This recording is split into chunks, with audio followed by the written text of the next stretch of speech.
حدیث کې راځي نبی کریم صلی الله علیه وسلم فرمایي لتعدن الحقوق، لام د تاکید د پاره دی، نون ثقيله د تاکید د پاره ده. خامخا به د قیامت په ورځ د خلکو حقونه ادا کوي.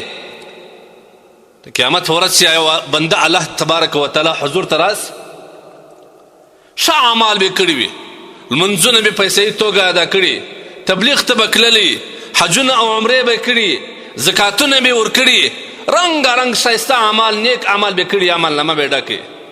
لیکن بدبخت به په دنیا کې د انسان سره ګزاره نه یې کړی. سب د خلکو حقونه به خوړلې، مالی حقونه به خوړلې، د عزت حقوق به خوړلې.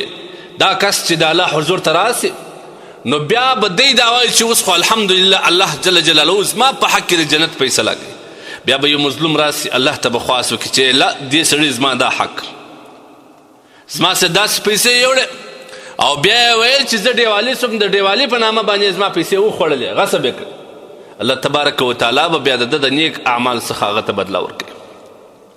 بیا به بل سړی راسي، هغه به الله ته خواست وکړي چې الله دې زما سره دغه ظلم کړی دی، زما مځکه لاندې کړې وه، زما جایداد یې لاندې کړې وه، زما پر جایداد یې ناحقه قبضه کړې وه. بیا به د نیک اعمال څه ورکوي. دا رقم به مظلومان راځي، د ده د نیک اعمال څه به ورکول کېږي ورکول کېږي ورکول کېږي، اخر به د ده ټول نیک اعمال په دې کې خلاص. یو دوه درې مظلومان به لا پاتې. دا مظلوم به بیا راسي، بیا به خدای ته خواست وکړي چې لا دې ظالم زما پلانکی حق خوړلی دی. الله جل جلاله ورته ووایي چې د ده سره خو نیکیان نه څه ختمې سوې. بیا به الله د دې مظلوم بوج، د دې مظلوم ګناوي الله تبارک وتعالی د ده په عملنامه کې ور واچي. هغه به جنت ته ولاړ سي، دا سړی به جهنم ته ولاړ سي.